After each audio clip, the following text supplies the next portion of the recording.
যে মুসলমানরা যেভাবে ঘুমিয়ে আছে এইভাবে ঘুমাতে দিন আপনার। क्या नाम है आपका? सद्दाम।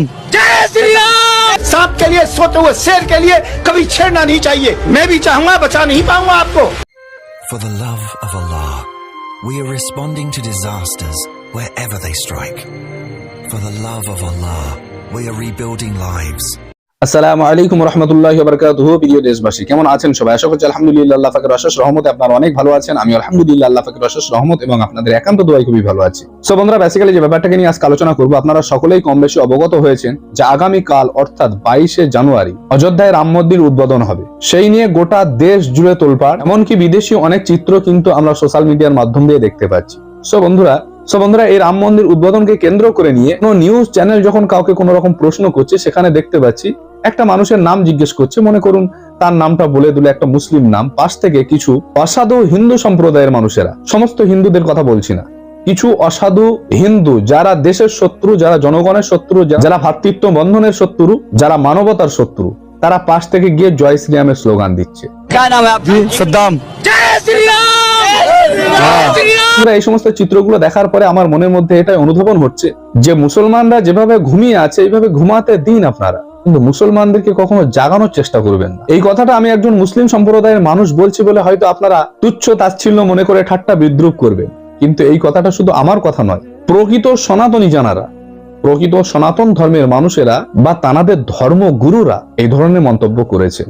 সো আপনারা মন্তব্যটা দেখুন এবং শেষে দুটো একটা কথাবার্তা বলবো, আপনারা সম্পূর্ণটা শুনবেন, আর ভালো লাগলে অবশ্যই একটা লাইক করবেন, বন্ধুদের মাঝে শেয়ার করবেন। कल हो गया बिल्कुल। इस समाज के अंतर्गत में क्या दिखाना चाहते हो? मैं हिंदू सेना का प्रमुख हूँ, फिर भी मैं ये कह रहा हूँ बिल्कुल गलत हो रहा है।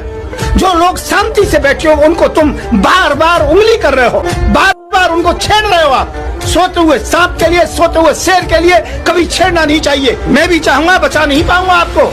आज तो मुसलमानों को रोक रखा है हम लोगों ने।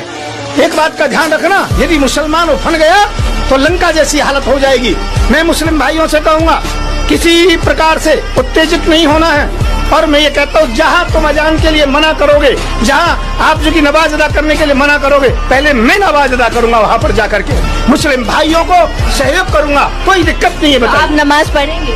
हाँ, नमाज पढ़ने में क्या दिक्कत है? हम हनुमान चालीसा पढ़ते हैं तो नमाज में क्या दिक्कत? वो भी भगवान की इबादत है, भगवान की प्रार्थना है। তো আপনারা সম্পূর্ণ ভিডিওটা দেখলেন, দেখার পরে আপনারা মনে মনে চিন্তা ভাবনা করে রাখুন, আপনাদের ঘরে যে সমস্ত বাচ্চারা সন্তানেরা আসবে আগামী দিনে, তাদের কানে কানে বাবরি মসজিদ এবং রাম মন্দিরে সেই সমস্ত ইতিহাসগুলোকে শোনাবেন, তুলে ধরবেন। কারণ আগামী এমন দিন আসতে পারে বা আসবে, যেমন ভাবে মোগল সাম্রাজ্যকে ইতিহাসের পৃষ্ঠা থেকে তুলে দেওয়া হয়েছে, তেমন ভাবে বাবরি মসজিদের নামটাকে একেবারে নিশ্চিহ্ন করে দেওয়া হবে।